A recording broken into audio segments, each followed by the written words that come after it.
Hello students, ইলেকট্রোস্ট্যাটিকের second class. আজকে আমাদের টপিক হচ্ছে ইলেকট্রিক ফিল্ড। ইলেকট্রিক ফিল্ডের ফার্স্ট যে পোর্শনটা আমাদের সিলেবাসে আছে, দ্যাট ইজ কুলম্বস ল। কি সম্পর্কিত এই সূত্র? না, দুটি বিন্দু আধানের মধ্যে পারস্পরিক আকর্ষণ বা বিকর্ষণ বল কত হবে এবং কোন দিকে কাজ করবে সেই সংক্রান্ত একটি সূত্র। আমরা জেনেই এসেছি যে দুটি সম আধান পরস্পরকে বিকর্ষণ করে, মানে দুটো প্লাস পরস্পরকে বিকর্ষণ করবে, দুটো মাইনাস আধানও পরস্পরকে বিকর্ষণ করবে। বিপরীত আধান পরস্পরকে আকর্ষণ করে, তার মানে একটা প্লাস চার্জ আর একটা মাইনাস চার্জের মধ্যে সবসময় ফোর্স অফ অ্যাট্রাকশন কাজ করে। সো বিজ্ঞানী চার্লস কুলম্ব সর্বপ্রথম এই দুটি আধানের মধ্যে ক্রিয়াশীল আকর্ষণ বা বিকর্ষণ বলের পরিমাণ এবং বলের দিক দুটোই এই সূত্রতে উল্লেখ করেন। প্রথমেই দেখতে পাচ্ছ লেখা আছে সূত্রটি প্রয়োগের শর্ত। কি লেখা আছে? সূত্রটি কেবলমাত্র বিন্দু আধানের ক্ষেত্রেই প্রযোজ্য, অর্থাৎ আহিত বস্তুগুলির আকার তাদের পারস্পরিক দূরত্বের তুলনায় নগণ্য হলেই কুলম্বের সূত্র প্রযোজ্য হয়। মানে আমরা যেহেতু চার্জকে ক্যাপিটাল বা স্মল কিউ দিয়ে লিখি, তাহলে এই চার্জটাকে দেখো লিখেছে একটা পয়েন্টে এঁকেছে, লিখেছে Q1। এই চার্জটার জন্য একটা পয়েন্ট ড্র করেছে, লিখেছে Q2। তো পয়েন্ট চার্জ মানে এই দুটো চার্জের যা বিস্তৃতি বা যা আকার আর তাদের মধ্যেকার যা দূরত্ব, সেই দূরত্বটা চার্জের যে আকার তার তুলনায় অনেক অনেক বা বহুগুণ বেশি। তবেই আমরা আধান দুটোকে বিন্দু আধান বলে গণ্য করতে পারবো এবং সেক্ষেত্রে আমরা কুলম্বের সূত্রের প্রয়োগ করতে পারবো। এটা একটু মনে রাখতে হবে। আর বলেছে নিউক্লিয় দূরত্বের বা 10⁻⁻15 মিটারের বেশি দূরত্বের জন্যই কুলম্বের ল সিদ্ধ হয়। তার মানে এই নিউক্লিয়াস আর ইলেকট্রনের মধ্যে যে আকর্ষণ বল কাজ করে সেটার ক্ষেত্রে কুলম্বের সূত্র প্রযোজ্য হবে। এবার আসি সূত্রের মেন কি স্টেটমেন্ট। তাতে বলছে দুটি বিন্দু আধানের মধ্যে আকর্ষণ বা বিকর্ষণ বল আধান দুটির গুণফলের সমানুপাতিক এবং এদের মধ্যবর্তী দূরত্বের বর্গের ব্যস্তানুপাতিক। আধান দুটিকে যদি একটি সরলরেখা দ্বারা সংযোগ করা হয় তাহলে এই আকর্ষণ বল বা বিকর্ষণ বল আধান দুটির সংযোগকারী সরলরেখা বরাবর ক্রিয়া করে। যেমন এখানে এই ছবিটা দেখো, Q1 Q2 জয়েন করা হয়েছে একটা স্ট্রেট লাইনে। ডিস্টেন্স লিখেছে আর, স্মল বা ক্যাপিটাল যাতেই লিখতে পারি আমরা, জেনারেলি স্মল আর এর লেখাটাই প্রেফারেবল। এবং এই তাহলে কুলম্বের সূত্র অনুযায়ী এই দুটো বিন্দু আধান নিয়েছে, যেহেতু প্লাস বা মাইনাস কিছু উল্লেখ করেনি, কাজেই আমরা আকর্ষণ বা বিকর্ষণ বল দুটোর জন্যই এই সূত্রটা প্রযোজ্য এবং দুটোই পড়ব। তাহলে এই Q1 আর Q2 এর মধ্যে আকর্ষণ বা বিকর্ষণ বল আধান দুটির গুণফলের সমানুপাতিক। তার মানে force is proportional to Q1 into Q2, আধান দুটোর মান, জাস্ট মান। তার মানে একটা প্লাস একটা মাইনাস হলে +2 -3 লিখবে না, কিন্তু শুধু 2 আর 3। That means F will be proportional to 6। ঠিক আছে, প্রথম স্টেটমেন্টের প্রথম অংশ এটা। স্টেটমেন্টের দ্বিতীয় অংশ হচ্ছে এই আকর্ষণ বল এদের মধ্যবর্তী দূরত্বের বর্গের ব্যস্তানুপাতিক। তার মানে F is proportional to 1/r²। ব্যস্তানুপাতিক সম্পর্ক মানে বোঝো যে আর যদি বাড়ে, দূরত্ব যদি বাড়ে, তাহলে সেক্ষেত্রে আকর্ষণ বা বিকর্ষণ বলের মান কমবে। যার জন্যই বলা হয় যে নিউক্লিয়াসের থেকে ইলেকট্রন যত দূরবর্তী কক্ষে ঘোরে বা থাকে তাদের ওপর নিউক্লিয়াসের আকর্ষণ বল বা টেনে রাখার ক্ষমতা ততই কম।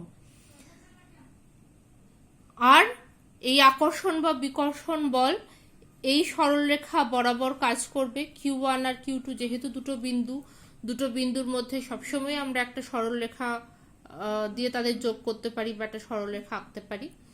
তাহলে সেই সরলরেখা বরাবর আকর্ষণ বা বিকর্ষণ বল কাজ করবে। আর একটা খুব ইম্পর্টেন্ট কথা বলা আছে, সেটা বলছে এই বলের মান আধান দুটি যে মাধ্যমে আছে সেই মাধ্যমের প্রকৃতির উপরেও নির্ভর করে। তার মানে এই আধান দুটো যদি বায়ুতে থাকে তাহলে একরকম বলের মান হবে, আধান দুটো যদি জলের ভেতর থাকে তাহলে আলাদা রকম মান হবে, আধান দুটো যদি তেলের ভেতর থাকে, কোনো তেলের ভেতরে যদি আমরা দুটো আধানকে প্রেস করি তাহলে আকর্ষণ বা বিকর্ষণ বলের মান পাল্টে যাবে। অর্থাৎ এই এফ এর মান প্রথম তাহলে দেখা যাচ্ছে F is proportional to Q1 into Q2 যখন আর ধ্রুবক। দ্বিতীয় পয়েন্টে বলছে F is proportional to 1/r² যখন Q1 Q2 ধ্রুবক। তাহলে দুটোকে আমরা একসঙ্গে লিখতে পারি F is proportional to Q1 Q2/r² যখন Q1 Q2 এবং আর প্রত্যেকেই পরিবর্তনশীল। তোমরা সমানুপাতিক চিহ্নের পরিবর্তে যদি আমরা সমান চিহ্ন দিই তাহলে জানো আমাদের একটা সমানুপাতিক ধ্রুবক গুণ করতে হয়। তাহলে এফ ইজ ইকুয়াল টু হবে কে Q1 Q2 বাই r², বা এখানে কে প্রাইম লেখা আছে, কে প্রাইম হোয়াট এভার, মোদ্দা কথা একটা কনস্ট্যান্ট হবে যেটাকে আমরা প্রপোর্শনালিটি কনস্ট্যান্ট বলবো, এবং যার মান মাধ্যমের প্রকৃতির ওপর এবং ব্যবহৃত একক পদ্ধতির ওপর নির্ভর করে। তার মানে সিজিএস পদ্ধতি এবং এসআই পদ্ধতিতে এই কে এর মান আলাদা আলাদা হবে বা ধ্রুবকের মান আলাদা হবে, এবং অবশ্যই এই কে এর মান যে প্রকৃতিতে বা যে মাধ্যমে চার্জ দুটো রাখা আছে তার মাধ্যমের প্রকৃতির ওপর নির্ভর করবে। বলছে এই কনস্ট্যান্টটাকে অনেক সময় স্থির তড়িৎ ধ্রুবক বা কুলম ধ্রুবক হিসেবেও উল্লেখ করা হয়। ওকে, এইবার আমরা আসব যে সিজিএস আর এসআই যে দুটো পদ্ধতি বহুল প্রচলিত আমাদের, তাহলে সেই দুটো পদ্ধতিতে এই কনস্ট্যান্টের মান কত। প্রথমেই বলি এসআই পদ্ধতিতে। এসআই পদ্ধতিতে এই কনস্ট্যান্টের মান হচ্ছে 1/4πε0। এই এপসাইলন সম্পর্কে আমাদের আপাতত কোনো ধারণা নেই। তো এপসাইলনকে সাধারণত বলা হয় শূন্যস্থানের বা বায়ু মাধ্যমের তড়িৎ ভেদ্যতা বা পারমিটিভিটি। পারমিটিভিটি কি জিনিস সেটা আমরা নেক্সট কোনো একটা ক্লাসে ডিটেলে আলোচনা করব। আপাতত শুধু কনস্ট্যান্টটার নাম শুনে রাখো তাহলেই চলবে। তাহলে এসআই পদ্ধতিতে শূন্য বা বায়ু মাধ্যমের ক্ষেত্রে কনস্ট্যান্টের মান হচ্ছে 1/4πε0। এটা এপসাইলনের সাইন, গ্রিক লেটার একটা এপসাইলন, এবং এটা ধরে নিলে কনস্ট্যান্টের মানটা, তাহলে কুলম্বের সূত্রের আকার বা চেহারা দাঁড়াচ্ছে F = 1/4πε0 Q1 Q2 by r²। এই পদ্ধতিতে যে স্থির তড়িৎ আধান আমাদের তাদের একক হবে কুলম্ব, বলের একক হবে নিউটন, দূরত্বের একক হবে মিটার। এবার হচ্ছে এপসাইলনের মান কত। এপসাইলনের মানও দেখো খুব ছোটখাটো একটা মান, 8.854 × 10⁻⁻12 coulomb square newton inverse metre square inverse, বা 1/4πε0 অ্যাজ আ হোল যে কনস্ট্যান্টটা কুলম্বের সূত্রে আমরা ব্যবহার করছি তার মান 9 × 10⁹ newton metre square per coulomb square. এইটা সম্পর্কে বা এই এপসাইলন 0 সম্পর্কে আমরা আরো কিছু তথ্য পরের একটা ক্লাসে আলোচনা করব। আপাতত এটুকু মনে রাখো তাহলেই হলো। আর যদি আমরা সিজিএস পদ্ধতি নিই তাহলে এই কে এর মান শূন্য মাধ্যম বা বায়ু মাধ্যমের ক্ষেত্রে 1। তাহলে সেক্ষেত্রে কুলম্বের সূত্রের যে আকার বা রূপ সেটা হচ্ছে F = Q1 Q2 by r²। কেন? কারণ সিজিএস পদ্ধতিতে শূন্য বা বায়ু মাধ্যম, অন্য মাধ্যমের কথা বলছি না, শূন্য বা বায়ু মাধ্যমের ক্ষেত্রে কনস্ট্যান্টের ভ্যালু 1। এসআইতে যেখানে সেই কনস্ট্যান্টের value 9 × 10⁹ newton metre square per coulomb square, CGS পদ্ধতিতে এই কনস্ট্যান্টের মান 1 এবং কুলম্বের সূত্রের চেহারা হচ্ছে F = Q1 Q2 by r²। এক্ষেত্রে আমাদের যে তড়িৎ আধান তার একক হচ্ছে ইলেকট্রোস্ট্যাটিক ইউনিট বা ইএসইউ। বলের একক হবে ডাইন, দূরত্বের একক হবে সেন্টিমিটার। ওকে, তাহলে এসআই পদ্ধতিতে আমরা ফিরে আসি। এসআই পদ্ধতিতে কুলম্বের সূত্র কনস্ট্যান্টের পরিবর্তে যদি 9 × 10⁻৯ বসাই, তাহলে F ইকুয়ালস টু দাঁড়াচ্ছে 9 × 10⁻৯ Q1 Q2/r²। F এর একক হবে এসআইতে নিউটন। তাহলে এই ε0 এসআই একক হচ্ছে coulomb square newton inverse metre to the power -2। কি করে হচ্ছে আমরা একটু দেখে নিই। যদি এইটার ভেতরে এপসাইলন থাকে, তাহলে এই FR²/Q1 Q2 হচ্ছে। ε0 যদি ওপরে পাঠিয়ে দিই, তাহলে কুলম্ব স্কোয়ারটা ওপরে যাচ্ছে আর নিউটন মিটার স্কোয়ারটা তলায় চলে আসছে। মাত্রা আমরা কিভাবে লিখছি? এই যে কুলম্ব, এর মাত্রা হিসেবে লিখছি I × T। I হচ্ছে তড়িৎ প্রবাহ মাত্রা, যার একক হচ্ছে অ্যাম্পিয়ার। টি হচ্ছে সেকেন্ড টাইমের ডাইমেনশন। তড়িৎ প্রবাহ মাত্রা কাকে বলে সেটা তোমাদের আবার অন্য একটা ক্লাসে পড়ানো হচ্ছে, কাজেই সেখান থেকে নিশ্চয়ই আইডিয়া এতদিনে পেয়ে গেছো। তাহলে c² এর জায়গায় I²T² হবে। অ্যাকচুয়ালি এখানটায় লাইনটায় ভুল লেখা আছে, IT পুরোটার হোল স্কোয়ার হবে, কেমন, বা I²T² হবে। আর নিউটন বা ফোর্সের জন্য mLT-2, আর মিটার স্কোয়ার বা দূরত্বের জন্য L²। তার ε0 ডাইমেনশন হচ্ছে m-1 L⁻³ T⁻⁴ I²। Next পয়েন্টে বলছে বিন্দু আধান দুটো যদি অন্য কোনো বিশেষ মাধ্যমে অবস্থিত থাকে, মানে শূন্য মাধ্যম বা বায়ু মাধ্যম না হয়ে, তাহলে কনস্ট্যান্ট হবে 1/4πε। এতক্ষণ এপসাইলনের পাশে একটা 0 পুট করছিলাম, শূন্য মাধ্যম বলে 0 দিচ্ছিলাম বা নট দিচ্ছিলাম। এবারে ওই নটটা তুলে দিয়েছি, যেহেতু অন্য মাধ্যম কাজেই তার মান আলাদা হবে, সেজন্য চিহ্নটাও একটু পাল্টে গেছে। তাহলে বলছে এপসাইলনকে বলা হয় পারমিটিভিটি। এতক্ষণ ε0 ছিল পারমিটিভিটি অফ ফ্রি স্পেস, এটা permittivity of any other medium.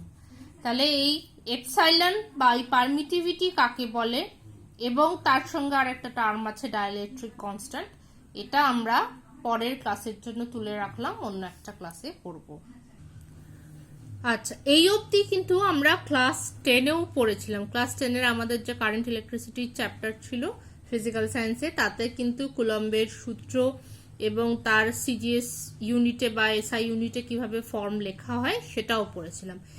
এবারে ক্লাস 12-এ যেটা নতুন পড়ব সেটা হচ্ছে কুলম্বের সূত্রের ভেক্টর ফর্ম। ভেক্টর আমরা 11-এ পড়ে এসেছিলাম। ক্লাস 10 অবধি কোনো সূত্রের বা কোনো ফোর্সের সেভাবে আমরা ভেক্টর রিপ্রেজেন্টেশন খুব একটা লিখতাম না, কিন্তু 12-এর ক্ষেত্রে এটা দরকার হবে। তার কারণ হচ্ছে এই যে বলগুলো, এগুলো কোন দিকে ঠিক কাজ করছে এটা স্পেসিফিক্যালি বোঝা এবং পরে বোঝানোর আমাদের প্রয়োজন পড়বে। ওকে, সো আমরা একটু আঁকাটার দিকে তাকাই। Q1 আর Q2 দুটো পয়েন্ট চার্জেস। এই পয়েন্ট চার্জেস মূল বিন্দু থেকে একটা ডিস্টেন্স হচ্ছে R1 আর একটা ডিস্টেন্স হচ্ছে R2। মূল বিন্দু মানে আমরা জেনারেলি ধরো গ্রাফের যে XYZ অ্যাক্সিস গুলো যে পয়েন্টে মিট করে সেটাকে যে অরিজিন বলি, সেই অরিজিন থেকে এটার ডিস্টেন্স বা ফার্স্ট চার্জের ডিস্টেন্স R1, সেকেন্ড চার্জের ডিস্টেন্স R2। তার মানে R1 আর R2 হচ্ছে পজিশন ভেক্টর বা অবস্থান ভেক্টর যাকে বলি। তাই এবার তাহলে Q1 এবং Q2-র মধ্যে যে আকর্ষণ বা বিকর্ষণ বল, সেই তার মানে সেই বলের মান আমরা ভেক্টর ফর্মে কি করে লিখব? লিখেছে কি F12। F12 মানে ফোর্স অন 1 ডিউ টু 2, মানে force on this charge Q1 due to Q2। আর F21 লিখলে ফোর্স অন 2 ডিউ টু 1, তার মানে ফোর্স অন দিস চার্জ বা Q2 ডিউ টু Q1। তাহলে F12 কি বলছে, Q1 Q2 by 4 pi epsilon, এটা তো যে কোনো মিডিয়ামের জন্য প্রযোজ্য। আর কি ছিল আমাদের আর স্কোয়ার, আর স্কোয়ারের পরিবর্তে এখানে কি লেখা আছে, vector r by r cube. কেন লেখা আছে, ধরো আমাদের কাছে একটা ভেক্টর আছে আর,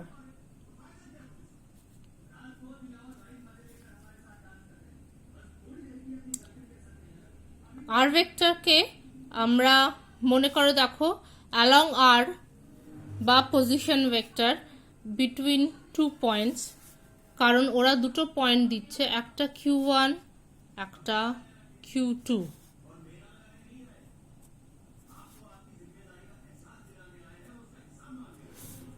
এটার পজিশন ভেক্টর বলছে R1, এটার পজিশন ভেক্টর বলছে R2। So R equals to, যদি Q1 এর ওপর আমরা ফোর্স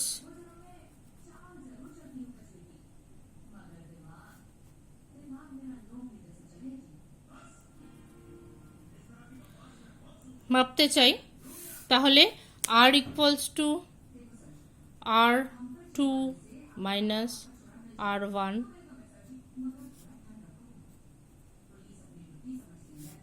বা এটা সমান R1 মাইনাস R2।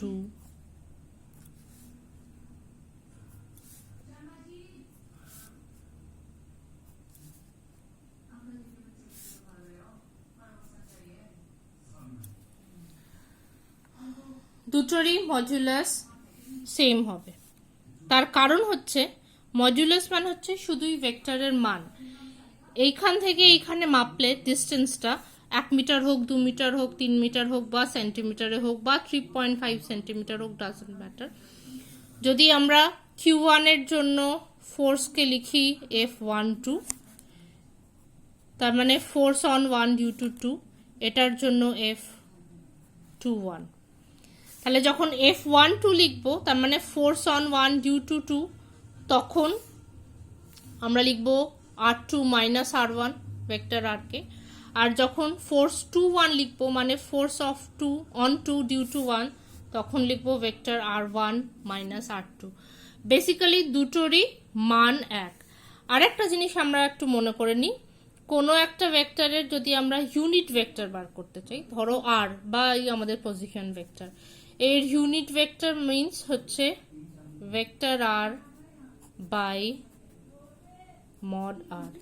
তার মানে ইউনিট ভেক্টর বা একক ভেক্টর হচ্ছে এমন একটা ভেক্টর যার মান একক এবং যার দিক ওই ভেক্টরটার সঙ্গে সমান। তাহলে আমাদের যে ফরম্যাটটা ছিল F equals to 1/4 pi epsilon 0 into বা এপসাইলন যাই বলি Q1 Q2 by R square. So আর আমাদের কাছে হয় R2 মাইনাস R1 বা R1 মাইনাস R2। সেটা কি করে আমরা খুঁজে পাবো বা কি করে বার করবো, এই যে বললাম ফোর্স অন 1 ডিউ টু 2 বা ফোর্স অন 2 ডিউ টু 1, তার জন্য দুটো আলাদা আলাদা মান হবে। তাহলে এখানটায় ফিরে আসি, তাহলে একটাকে R12 লিখেছে, তারপর ডিস্টেন্স একটাকে R21 লিখেছে। এই দুটো ডিস্টেন্সের মধ্যে তফাৎ হচ্ছে শুধু দিকের, মানের কিন্তু কোনো তফাৎ নেই। যেহেতু আমরা ভেক্টর ফর্ম করছি সেই জন্য আর নিয়ে একটু কনফিউশন। তাহলে এখানে লিখেছে 4 পাই, আরে সরি F12 অ্যারো দিয়েছে Q1 Q2 by 4 pi epsilon R12 arrow by R cube of 12। That means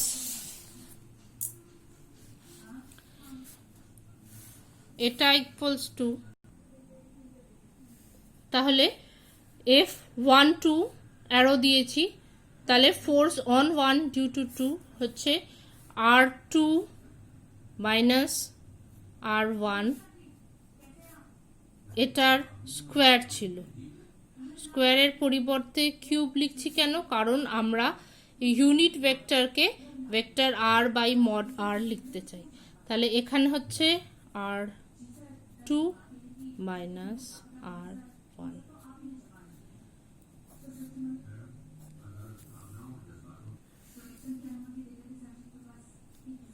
one by 4 pi epsilon 0 into q1 q2 by r1 2 r1 2 vector. r1 2 means এটা,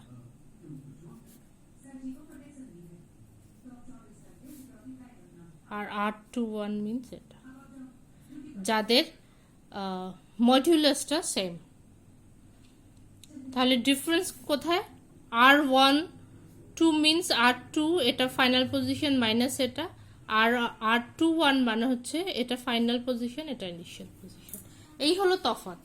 তাহলে আমরা সিমিলারলি যদি f21 লিখতে চাই, তো আমাদের কাছে এটা দাঁড়াবে 1 by 4 pi epsilon 0 into q1 q2 by r1 minus r2 cube into r1 minus r2, বা বইয়ের মতো করে যদি লিখি, so 1 by 4 pi epsilon 0 into q1 q2 by r21 cube r21 vector. So f21 হলে r21 হবে, f12 হলে r12। তাহলে যেখানে বলছি r21 হচ্ছে q2 আধানের সাপেক্ষে q1 আধানের অবস্থান ভেক্টর, আর r12 হলো q2 এর সাপেক্ষে q1 আধানের সাপেক্ষে q2 আধানের অবস্থান ভেক্টর। এবার এটা আমাদের খুব কমন সেন্স যে এটার মধ্যে যদি আকর্ষণ বল হয়, তাহলে q1 q2 কে এদিকে টানবে, q2 q1 কে এদিকে টানবে, যে যার নিজের দিকে। যদি বিকর্ষণ হয় তাহলে q1 এদিকে যাবে, q2 এদিকে যাবে। তাহলে f12 আর f21 সবসময় একে অপরের সঙ্গে সমান এবং বিপরীত হবে। তার মানে f12 আর f21 ভেক্টর ফরম্যাটে সবসময় ইকুয়াল অ্যান্ড অপোজিট, বা বলা চলে যে